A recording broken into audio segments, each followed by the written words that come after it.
Hi hello welcome back to எஜுகேஷனஸ். இன்றைக்கி நம்ம கிளாஸில் என்ன ஸ்டிச் பார்க்க போகிறோன்னா பானி ஸ்டிச், அதாவது வாட்டர் ஃபில்லிங் ஸ்டிச். இந்த ஸ்டிச்சை கொஞ்சம் நல்லா நீங்கள் ப்ராக்டிஸ் பண்ணணும். ஏன்னா ரொம்ப சின்னதாக நம்ம செயின் ஸ்டிச் போடுவோம். ஸோ நல்ல ப்ராக்டிஸ் இருந்தால் மட்டுமே இந்த ஸ்டிச் கொஞ்சம் பர்ஃபெக்டாக பண்ண முடியும். ஃபஸ்ட்டு இது எப்படி வருது அப்படின்னு சொல்லிட்டு நான் எக்ஸ்பிளைன் பண்ணிடுறேன். வாட்டர் ஃபில்லிங் ஸ்டிச்னால் நம்ம வாட்டரை கீழே கொட்டினா அது எப்படி மூவ் ஆகும், எப்படி போகுதுன்னு தெரியாமலே அங்கெங்கே மூவ் ஆகும்ல, அந்த மாதிரி தான் இருக்கும். ஸோ எந்த ஷேப்புமே இருக்காது, வளைவாக நம்ம போடுற மாதிரி இருக்கும். ஸோ இந்த மாதிரி ஒரு ஷேப்பில் தான் இருக்கும். அதாவது இது நம்ம ஃபில்லிங் ஸ்டிச்சுக்காக யூஸ் பண்ணுவோம். ஒரு இடத்துல எந்த ஸ்டிச்சை நம்ம ஃபில் பண்ணுறதுன்னு தெரியாமல் நம்ம யோசிச்சுட்டு இருந்தோம் அப்படின்னா இந்த ஸ்டிச்சை நம்ம ஃபில்லிங்காக யூஸ் பண்ணிக்கலாம். இந்த ஸ்டிச்சை ரொம்ப குட்டியாக நம்ம போடும்போது இன்னும் அதோட லுக் சூப்பராக இருக்கும்.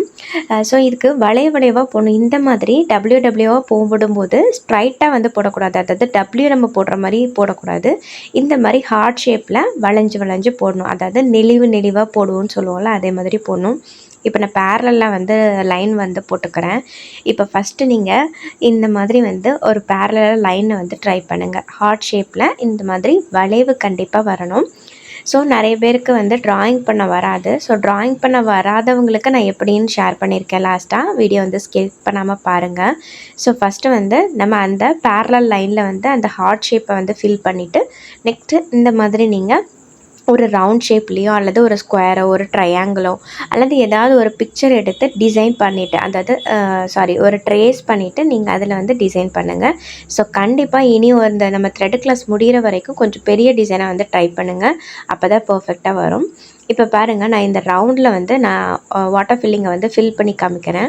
ஸோ இந்த மாதிரி கை போன போக்குலேயே நம்ம வளைஞ்சு போடணும். ஸோ அந்த ரவுண்டை ஃபுல்லாகவே ஃபில் பண்ணி காமிக்கணும், அவ்வளோதான். எந்த இடத்துல எப்படி போடணும் அப்படின்னா இல்லை, பட் வளைவாக இருக்கணும்.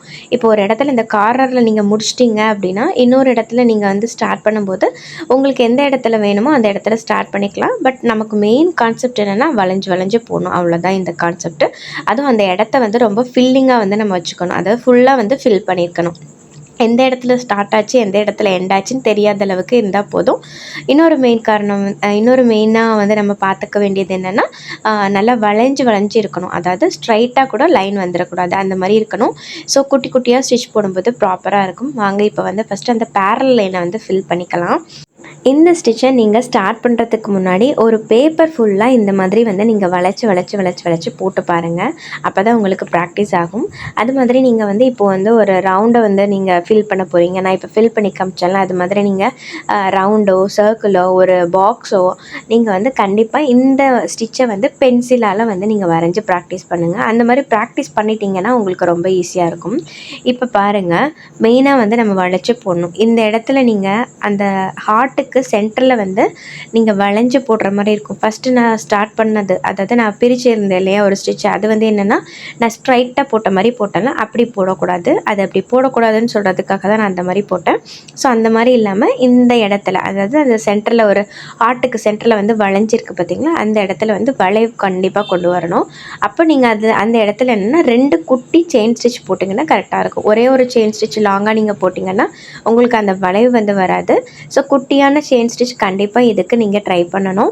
ஸோ அப்போ தான் நல்லா நீட்டாக இருக்கும், பார்க்குறதுக்கு அந்த வளைவு தெரியும். அது மாதிரி நீங்கள் இதுவரை ப்ராக்டிஸ் நல்லா பண்ணலைன்னா இந்த குட்டியான ஸ்டிச் போடும்போது உங்களுக்கு கண்டிப்பாக கொஞ்சம் டிஃபிகல்ட்டாக இருக்கும். ஸோ அதனால தான் சொல்கிறேன், நல்ல ப்ராக்டிஸ் வேணும். மெயினாக நம்ம எத்தனை வீடியோ பார்த்து எவ்வளோ நம்ம ஒர்க் பண்ணாலும் நமக்கு ப்ராக்டிஸ் இல்லைன்னா நம்ம ஆரியில் பர்ஃபெக்டாக பண்ணவே முடியாது. ஸோ நீங்கள் எத்தனை ஸ்டிச்சு கற்றுக்கிட்டோம், எத்தனை வகையாக நம்ம கற்றுக்கிட்டோம், அந்த மாதிரிலாம் நமக்கு மெயினாக தேவைப்படாது. நமக்கு மெயின் கான்செப்ட் என்னென்னா, நம்ம எந்த ஸ்டிச்சை பண்ணாலும் அந்த ஸ்டிச்சில் பர்ஃபெக்டாக ஆகிற வரைக்கும் நீங்கள் பண்ணுங்கள். ஃபஸ்ட்டு ஒரு டிசைன் பண்ணுறீங்களா, மறுபடியும் இன்னொரு அது நல்லா வரலையா, இன்னொன்று ட்ரை பண்ணுங்கள். குட்டியாக பண்ணாலும் நீட்டாக பொறுமையாக நீங்கள் அதை கம்ப்ளீட் பண்ணுறதுக்கு பார்த்தீங்கன்னா கண்டிப்பாக உங்களுக்கு கிளாஸஸ் எல்லாம் முடியும் போது பர்ஃபெக்டாக வரும். ஸோ அது மாதிரி நீங்கள் ட்ரை பண்ணுங்கள். ஸோ இந்த அடுத்தடுத்த ஸ்டிச் போயிட்டாங்களே அப்படின்னு சொல்லிட்டு ஹரிபரியாக இருந்து ஒர்க் பண்ணாதீங்க. ஃப்ரீ கிளாஸில் இருக்கிற சிஸ்டர்ஸ் கேட்குற ஒரே விஷயம், ப்ராஜெக்ட் பண்ணணுமா சிஸ்டர்னு. கண்டிப்பாக பண்ணணும். நீங்கள் எந்த அளவுக்கு ப்ராக்டிஸ் பண்ணுறீங்களோ அந்த அளவுக்கு தான் உங்களுக்கு ஸ்டிச் பர்ஃபெக்டாக வரும். ஸோ ஃப்ரீ கிளாஸாக இருந்தாலும் ப்ராஜெக்ட் பண்ணவங்க ஸ்டூடெண்ட்ஸ் மட்டும் தான் நான் நெக்ஸ்ட் கிளாஸில் ஃப்ரீ கிளாஸில் எடுத்துப்பேன். நிறைய சிஸ்டர்ஸ் டைம் வேணும் கேட்குறீங்களா, தாராளமாக டைம் எடுத்துக்கோங்க, பொறுமையாக பண்ணுங்கள், பட் நீட்டாக பண்ண ட்ரை பண்ணுங்கள். இப்போ பாருங்கள், நான் அந்த பேரல் லைனை வந்து முடிச்சிட்டேன். அந்த வளைவு வந்து எப்படி தெரியுது பாருங்கள். ஸோ இந்த மாதிரி கண்டிப்பாக ட்ரை பண்ணி பாருங்கள். ட்ரை பண்ணுறதுக்கு முன்னாடி நீங்கள் வந்து நோட்டில் வந்து இந்த மாதிரி நல்லா வளைச்சி ஒரு பேஜ் ஃபுல்லாக வந்து ட்ரை பண்ணிவிட்டு எனக்கு நீங்கள் குரூப்பில் வந்து சென்ட் பண்ணலாம். அதுக்கப்புறம் வந்து நீங்கள் இந்த மாதிரி ஸ்டிச் ஸ்டார்ட் பண்ணுங்கள். இப்போ நான் அந்த ரவுண்ட் போட்டதுக்கு நான் அவுட்லைன் வந்து கொடுத்துக்கிறேன். ஸோ இந்த மாதிரி வந்து நம்ம ட்ரா பண்ண அந்த இடத்துலையே வந்து நம்ம ஸ்டிச் வந்து ஸ்டார்ட் பண்ணிக்கலாம். மெயின் கான்செப்ட் நான் ஏற்கனவே சொன்ன மாதிரி வளைச்சி வரணும். கொஞ்சம் கூட ஸ்ட்ரைட்டாக வராமல் பார்த்துக்கோங்க. அதாவது அந்த கார்னரில் அந்த வளைவில் வரும்போது வந்து நீங்கள் குட்டியாக 2 ஸ்டிச் நீங்கள் கொடுக்கும்போது உங்களுக்கு நல்லா வளைஞ்சு வந்துடும். ஒரு ஸ்டிச் கொடுத்து நீங்கள் டேர்ன் பண்ணும்போது உங்களுக்கு அதில் கொஞ்சம் ஷார்ப்னஸ் கொடுத்துரும். ஸோ அந்த மாதிரி வந்து பண்ணாதீங்க.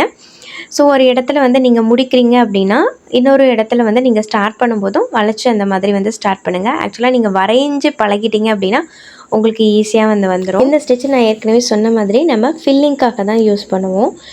ஸோ எந்த இடத்துல ஃபில் பண்ணுறது அப்படின்னு தெரியாமல் நம்ம யோசிச்சுட்டு இருக்கும்போது அந்த இடத்துல நம்ம கவர் பண்ணுறதுக்கு வந்து இந்த ஸ்டிச்சை வந்து யூஸ் பண்ணிக்கலாம். ஸோ இதுலேயுமே எனக்கு வந்து கொஞ்சம் கேப் அதிகமாக நான் பெருசாக தான் போட்டிருக்கேன். பட் இதை விட குட்டியாக தான் நம்ம ப்ளவுஸ்லலாம் போடுவோம். ஸோ உங்களுக்கு வந்து எந்த அளவுக்கு குட்டியாக ஸ்டிச் வந்து உங்களுக்கு வரைய முடியுதோ, எந்த அளவுக்கு குட்டியாக செயின் ஸ்டிச் போட முடியுதோ அந்த அளவுக்கு வந்து குட்டியாக ட்ரை பண்ணுங்கள். அப்போ தான் உங்களுக்கு இன்னும் ரொம்ப சூப்பராக இருக்கும் பார்க்குறதுக்கே. ஸோ இப்போ பாருங்கள், நான் வந்து அதே மாதிரி தான் நான் ஏற்கனவே ட்ராயிங் பண்ண இடத்துலையே தான் வளைச்சி போயிட்டே இருக்கேன். ஸோ ஒரு இடத்துல வந்து கார்னராக நம்ம முடிகிற ஸ்டேஜ் வந்துட்டோம் அப்படின்னா அந்த இடத்துல ஸ்டாப் பண்ணிவிட்டு நெக்ஸ்ட் வந்து புதுசாக கண்டினியூ பண்ணும்போதும் வளைச்சி நீங்கள் ஸ்டார்ட் பண்ணுங்க. ஒரு இடத்துல நம்ம ஃபில் பண்ணால் போதும், பட் வளைவாக ஃபில் பண்ணணும். அது மட்டும் தான் இதோட கான்செப்ட்டு. நிறைய சிஸ்டர்ஸ் வந்து வீட்டில் கொஞ்சம் ஒர்க் வந்து அதிகமாக இருக்குது சிஸ்டர், இப்போ கம்ப்ளீட் பண்ண முடியல, எனக்கு குரூப்பில் ஆட் பண்ணிக்கோங்க அப்படின்னு சொல்கிறீங்க. ஸோ உங்களுக்கு நிறைய நான் டைம் கொடுத்துருக்கேன். தாராளமாக நீங்கள் டைம் எடுத்துக்கோங்க, பொறுமையாக பண்ணுங்கள். நீங்கள் எப்போ வந்து கம்ப்ளீட் பண்ணுறீங்களோ அப்போ நீங்கள் வந்து பண்ணால் போதும். ஸோ ப்ராஜெக்ட் எல்லாம் ஸ்கிப் பண்ணிவிட்டு நெக்ஸ்ட் வந்து நீங்கள் ஸ்டிச் வந்து மூவ் ஆகாதீங்க. ஃபஸ்ட்டு ப்ராஜெக்டை பொறுமையாக நீங்கள் பண்ணிவிட்டே நெக்ஸ்ட்டு ஸ்டிச்சுக்கு வந்து வாங்க. ஸோ ப்ராஜெக்ட் பண்ணுறதுக்கு நீங்கள் இப்போவே யோசிச்சிங்க அப்படின்னா நீங்கள் ஒரு பெரிய ப்ளவுஸ்லாம் இப்போ எடுத்து பண்ணும்போது வந்து இது நம்மளால் முடிக்க முடியுமா அப்படின்னு சொல்லிட்டு டவுட்லேயே நம்ம பண்ணாமல் விட்டுடுவோம்.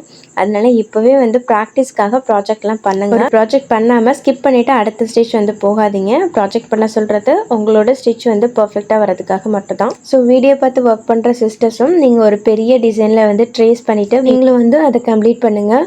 ஸோ அப்போ தான் உங்களுக்கும் கூட ப்ராப்பராக வரும். இதுதான் வந்து ஃப்ரீ கிளாஸாக இருந்தாலும் ஒரு பே பண்ணி நீங்கள் கிளாஸில் கற்றுக்கும் போது எந்த அளவுக்கு நீங்கள் ஒர்க் பண்ணுவீங்களோ அந்த மாதிரி நீங்கள் வந்து ஒர்க் பண்ணுங்கள். ஸோ இப்போ வந்து நான் அதை கம்ப்ளீட் பண்ணிட்டேன். சப்போஸ் ட்ராயிங் தெரியாத மெம்பர்ஸ்க்கு நான் வந்து பிரிண்ட்ரெஸ்ட்டில் எப்படி ட்ரேஸ் பண்ணணும்னு சொல்லி கொடுத்துருப்பேன். ஸோ அதில் வந்து வாட்டர் ஃபில்லிங் பானி ஸ்டிச்சுன்னு நீங்கள் போட்டிங்க அப்படின்னா உங்களுக்கு நிறைய டிசைன்ஸ் வரும். ஸோ அதில் இருந்து நம்ம வந்து ஆக்சுவலாக ட்ரேஸ் பண்ணக்கூடிய பிக்சராக எடுத்துக்கோங்க. ஃபஸ்ட்டு ஸ்டார்டிங்கில் தான் நம்ம வந்து ட்ரா பண்ணிவிட்டு அதுக்கு மேலே இந்த மாதிரி செயின் ஸ்டிச் போடுற மாதிரி இருக்கும். நீங்கள் வந்து வரைஞ்சி ப்ராக்டிஸ் பண்ணிட்டீங்க அப்படின்னா நீங்கள் ட்ரா பண்ண வேணாம். நீங்கள் வந்து ஆட்டோமேட்டிக்காக அப்படி நீங்கள் வளைச்சி ஸ்டிச்சே போடவே போதும். ட்ரா பண்ணிவிட்டு பண்ணணும் அவசியம் இல்லை. ஃபஸ்ட்டு ஸ்டார்டிங்கில் மட்டும் அந்த மாதிரி நீங்கள் ட்ரேஸ் பண்ணி ட்ரா பண்ணிவிட்டு நீங்கள் வந்து மேலே வந்து ஸ்டிச் போடுங்க. நான் பிரிண்ட்ரெஸ்ட்லேருந்து உங்களுக்கு எடுத்து காமிக்கிறேன் பாருங்கள். வாட்டர் ஃபில்லிங் இன் ஆரி அப்படின்னு போட்டிங்கன்னா உங்களுக்கு வரும். நான் பிரிண்ட்ரெஸ்ட் வந்து எப்படி யூஸ் பண்ணி டிசைன் எடுக்கிறதுன்னு சொல்லிட்டு நான் வந்து வீடியோ வந்து ஷேர் பண்ணியிருக்கிறேன். பிளேலிஸ்ட்டில் இருக்குது, மறக்காம அதை நீங்கள் செக் பண்ணி பாருங்கள். அதை நீங்கள் பார்க்கலன்னா பாருங்கள். இந்த வாட்டர் ஃபில்லிங்கில் எப்படி வந்து ஃபில்லிங்காக கொடுத்துருக்காங்கன்னு பாருங்கள். இதே மாதிரி ஒரு பிக்சரை ட்ரேஸ் பண்ணிவிட்டு நீங்களும் ட்ரை பண்ணுங்கள் டிசைனில். நெக்ஸ்ட் வந்து எப்படி ட்ராயிங் பண்ண தெரியாதவங்களுக்காக எப்படி எடுக்கணும்னு சொல்கிறேன். ஜஸ்ட்டு பென்சில் ஸ்கெட்ச் அப்படின்னு நீங்கள் போட்டிங்கன்னா வாட்டர் ஃபில்லிங் பென்சில் ஸ்கெட்ச் அப்படின்னு போட்டிங்கன்னா உங்களுக்கு அந்த டிசைனோட பென்சில் ஸ்கெட்ச் வந்துடும் பாருங்கள். இதெல்லாம் வந்து ஆல்ரெடி பண்ணியிருக்காங்க, சிஸ்டர்ஸ் வந்து பண்ணியிருக்காங்க, ப்ராஜெக்ட் வந்து சப்மிட் பண்ணியிருப்பாங்க. ஸோ இங்கே பாருங்கள், அதில் ஒரு ஒயிட் கலரில் இருக்குது பாருங்கள், அதை நான் எடுத்து காமிக்கிறேன் பாருங்கள். அதில் என்னென்னா அதே மாதிரி நீங்கள் எடுத்து நீங்கள் ஸ்க்ரீனுக்கு அடியில் வந்து பிரைட்னஸ் இன்க்ரீஸ் பண்ணிவிட்டு நீங்கள் ட்ரா பண்ணிக்கலாம். அப்படி இல்லாட்டி பிரிண்ட் அவுட் எடுத்து அதிலேருந்து எப்படி நான் வந்து ட்ரேசிங் பேப்பரில் கன்வெர்ட் பண்ணி நான் வந்து கிளாத்தில் எப்படி நம்ம ட்ரேஸ் பண்ணணும்னு சொல்லியிருப்பேன். அந்த மெத்தடை ஃபாலோ பண்ணி நீங்கள் ட்ரேஸ் பண்ணிவிட்டு ட்ராயிங் பண்ண தெரியாதவங்க அப்படி நீங்கள் ஃபாலோ பண்ணுங்கள். ஸோ இந்த வீடியோஸ் வந்து உங்களுக்கு யூஸ்ஃபுல்லாக இருக்கும்னு நினைக்கிறேன். ஸோ கண்டிப்பாக ட்ரை பண்ணி பாருங்கள். வீடியோ பிடிச்சிருந்தால் லைக் பண்ணிவிட்டு சப்ஸ்கிரைப் பண்ணிக்கோங்க. தேங்க்ஸ் ஃபார் வாட்சிங்.